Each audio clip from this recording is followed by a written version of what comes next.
Me that there was a young man named Elvis Presley that I was going to be working with. I didn't know who Elvis Presley was.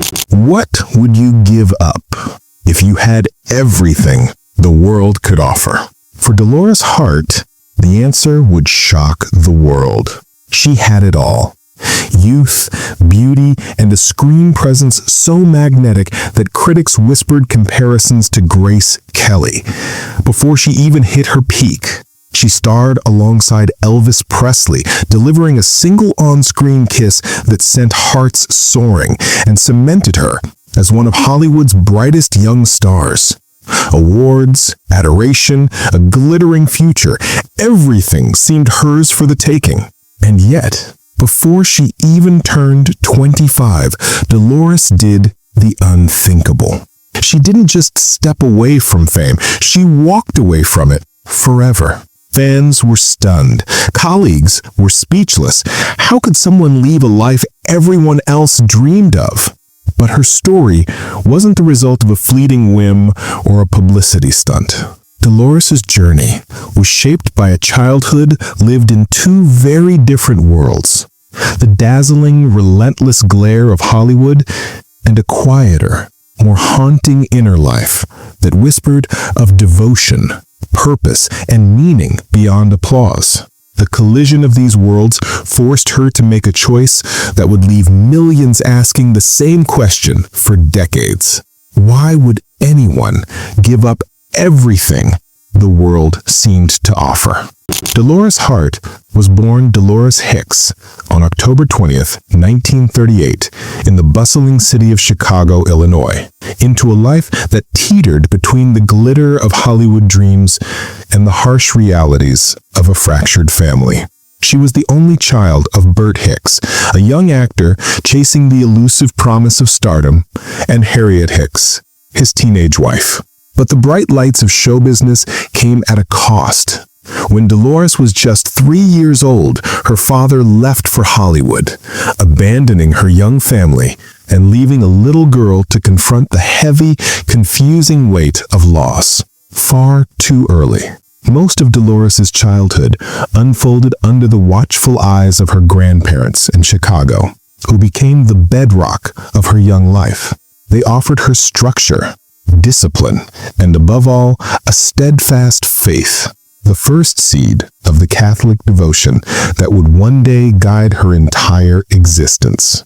It was in the quiet moments with them that Dolores first felt the profound, unshakable presence of religion, a connection that would later steer her away from the bright lights she was destined to command. Yet it was her godfather who gifted her something equally transformative, though in a very different way. He worked as a projectionist at a local movie theater, and through him, Dolores discovered the magic of cinema. While other kids played outside, she sat in the darkened theater, mesmerized by flickering images that transported her into worlds beyond her own. Every reel spun, every shadow cast on the screen became a window into stories that were larger than life, stories she would one day embody herself. Unbeknownst to her, she was already learning the craft, absorbing the very essence of a world she would one day dominate, only to later walk away from it. Before the world would know her as Dolores Hart, the star who shared a screen with Elvis Presley and captured the imagination of millions, she was just a little girl, sitting in a dusty projection booth, surrounded by the rhythmic whir of film reels and the soft hum of a projector. To anyone else, it might have seemed like a simple job, but to Dolores, it was pure magic. She would sit for hours watching the stories unfold, feeling the light dance across her young face, completely enthralled. And if her godfather ever drifted off mid-reel, she wouldn't hesitate for a moment. She'd gently wake him, proud to be the guardian of the stories she loved so much. In that small, shadowed theater, Dolores Hart wasn't just watching movies, she was glimpsing her destiny. She was absorbing lessons in emotion, timing, and the quiet power of presence. Little did anyone know that this little girl, enchanted by flickering shadows and framed by the hum of a projector, would grow up to captivate the world and one day make a choice that would shock it. But it wasn't just about helping out. In that tiny booth, something deeper was happening. Dolores was quietly studying the stars, their voices, their movements, their presence, storing every detail in her mind. At home, she would copy them, mimic their expressions and gestures, never realizing she was already building the foundation for her future career. At just 10 years old, Dolores made a decision that would shape her life in an unexpected way. She converted to Catholicism. Not because of some grand spiritual awakening, at least not at first, but simply because she wanted to enjoy the chocolate milk and donuts given to Catholic children after communion. It was innocent. It was childish. But what began with sweets slowly transformed into something real. Over time, her faith deepened, becoming a quiet force inside her that would one day change everything. By the time she was 11 years old, Dolores moved to Beverly Hills to live with her mother, placing her just a few steps from the heart of Hollywood. She attended Catholic schools and felt her pull toward acting grow stronger each day. While other kids dreamed, Dolores went after it. She started auditioning while still in high school, even trying out for St. Joan, the Joan of Arc film that later launched Joan Seberg's career. She didn't land the role, but the rejection didn't weaken her. It fueled her. She realized then that acting wasn't just a childhood fantasy, it was her calling. That turning point came in 1956, when legendary producer Hal Wallace noticed her rare presence and signed her under a new name, Dolores Hart, a name the world would soon recognize. Before Hollywood ever called her Dolores Hart, she was just Dolores Hicks, a teenage girl watching films flicker across a projection booth wall, dreaming of being part of their world. But everything changed the moment she stepped into the spotlight.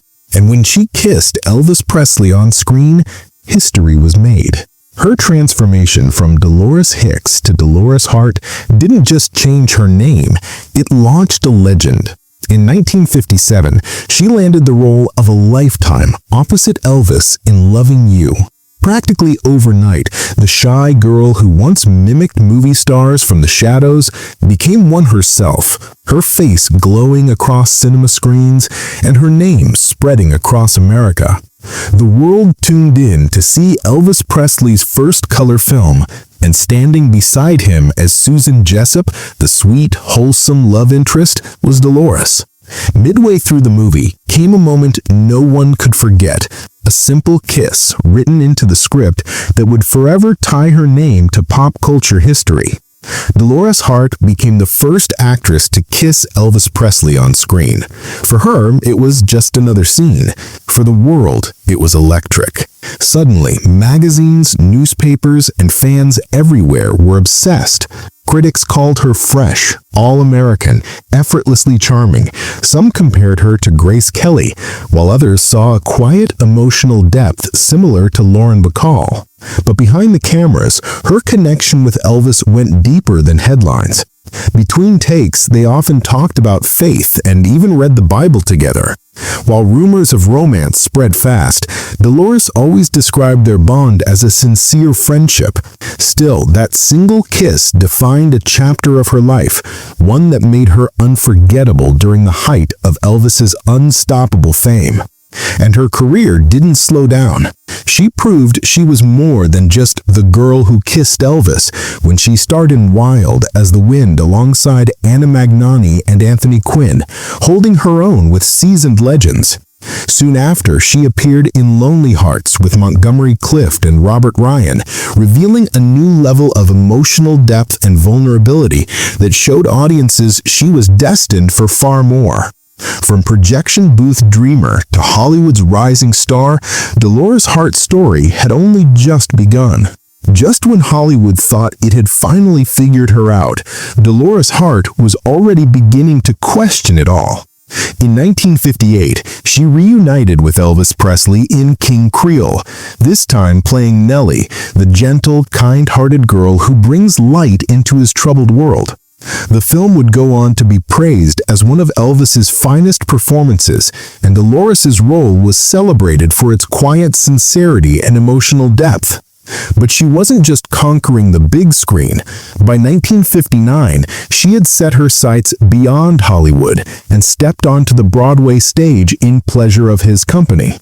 The comedy became a major moment in her career, earning her a prestigious Theatre World Award and a Tony Award nomination for Best Featured Actress. She was only 21 years old, yet she had already accomplished what many actresses never achieve in a lifetime. Hollywood wanted more of her. The studios offered bigger contracts. Designers competed to dress her. Her name began appearing beside the most famous men in the industry. To the outside world, her life looked perfect, but behind the applause and flashing lights, something felt off. The cheers were deafening, but the emptiness beneath them was starting to speak louder. By 1960, Dolores Hart had become one of Hollywood's brightest rising stars. That year, she landed a leading role in Where the Boys Are, a romantic comedy about 4 college girls heading to Florida for spring break. The movie became a box office hit and a cultural landmark for an entire generation. Dolores played Merritt, the thoughtful, reserved young woman searching for something real in a world of shallow romances. Audiences connected deeply with her character, seeing her as both beautiful and intelligent, someone they could admire and relate to. More offers kept pouring in, but one film, more than any other, was about to change the direction of her life forever. She thought it was just another role, until it started changing her life. In 1961, Dolores Hart was cast as Saint Clair of Assisi in Francis at Assisi. Filming took her to Rome, where she immersed herself in the story of a young woman who gave up wealth, comfort, and privilege to follow Saint Francis into a life of poverty and prayer. Dolores didn't treat the role like simple acting. She studied Claire's devotion, courage, and spiritual discipline, trying to understand not just her actions, but her heart. During production, she was granted a rare audience with Pope John XXIII. As their meeting came to an end, he looked at her and reportedly said, "You are Claire." Those words hit her deeper than any applause she had ever received. They stayed with her long after the set lights faded. Something had shifted inside her. It wasn't loud or dramatic, just a quiet, powerful stirring she couldn't ignore. Yet her career didn't slow down.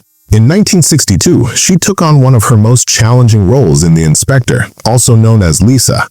She portrayed a Holocaust survivor searching for safety in Palestine, a character filled with trauma, fear, and fragile hope.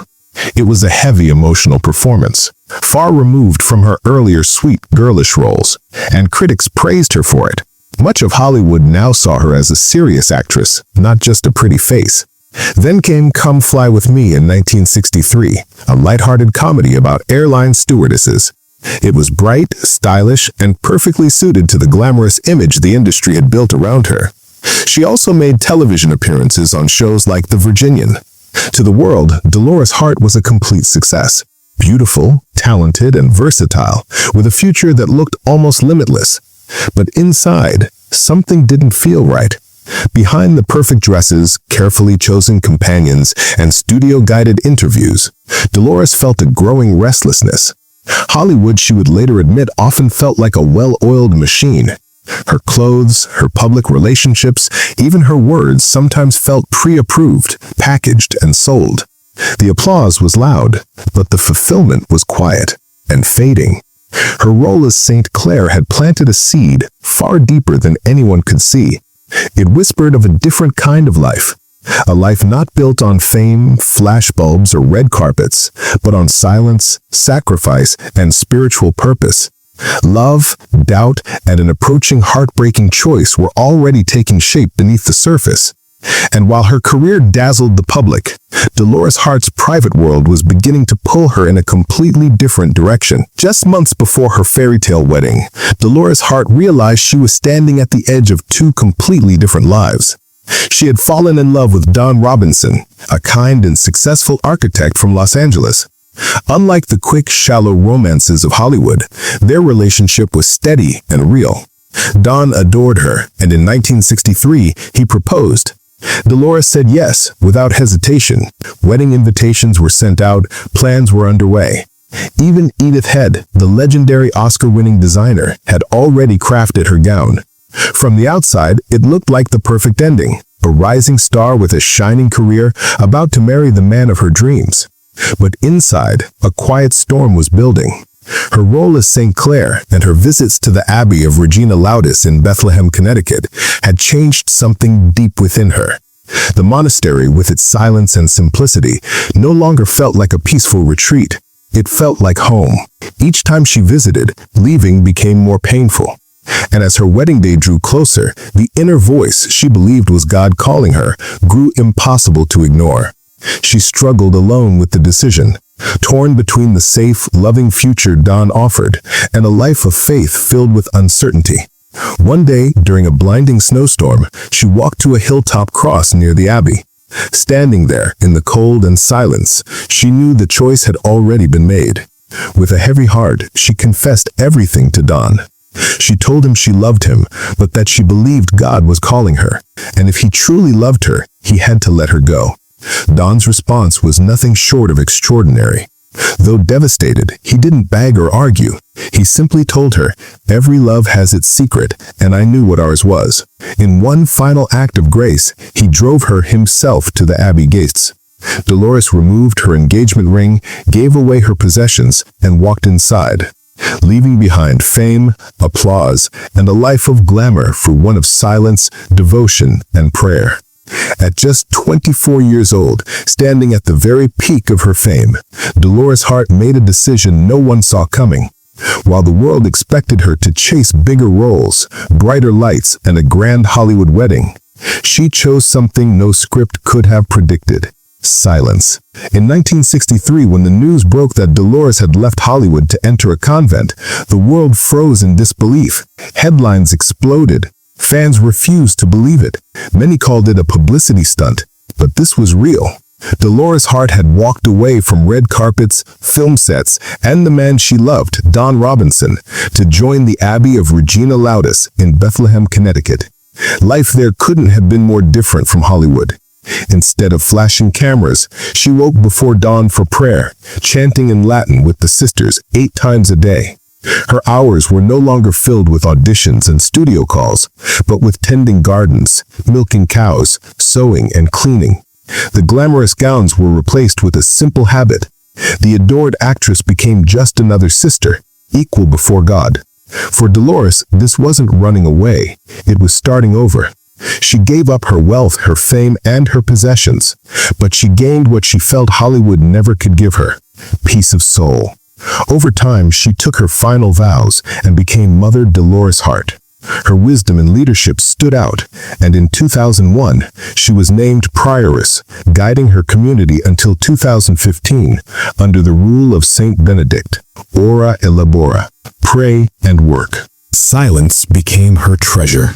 Not emptiness, but a sacred space for reflection and devotion. Yet, her past never completely faded. Dolores remained a voting member of the Academy of Motion Picture Arts and Sciences, still receiving films each year and casting her ballot.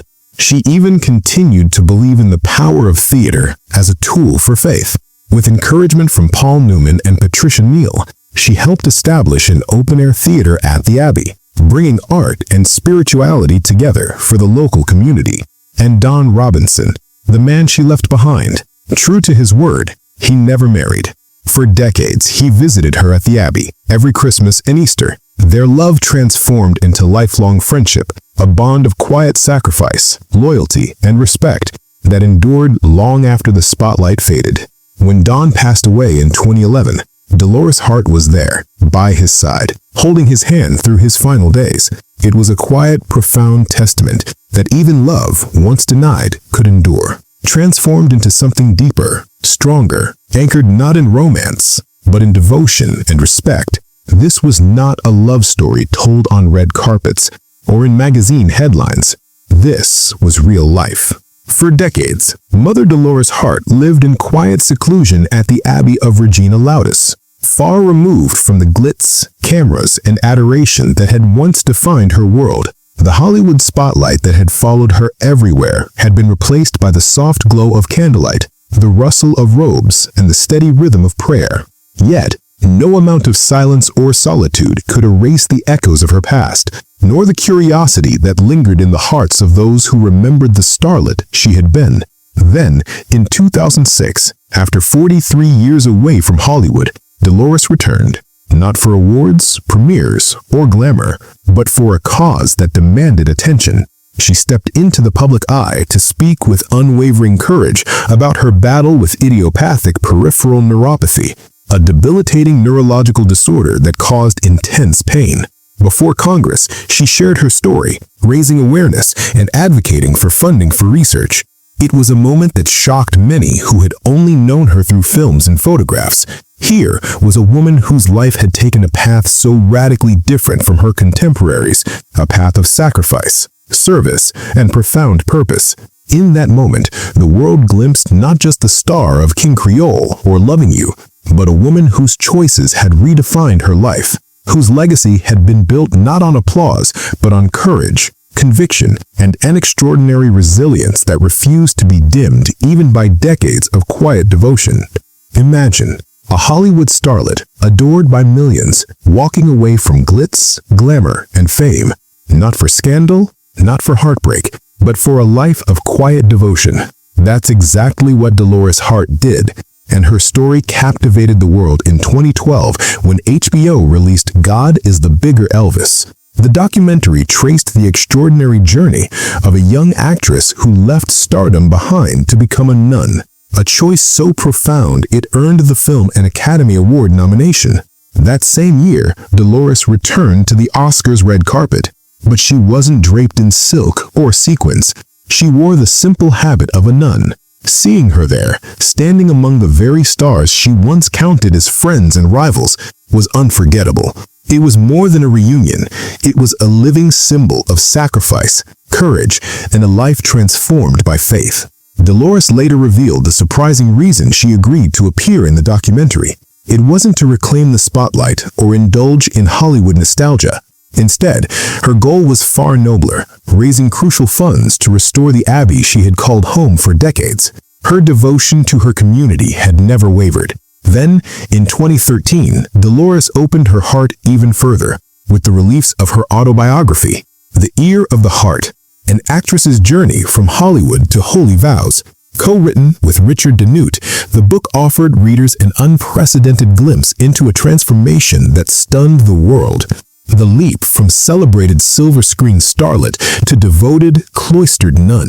She spoke openly about the pain, the doubts, and the inner battles that shadowed her decision, but also about the profound serenity that followed.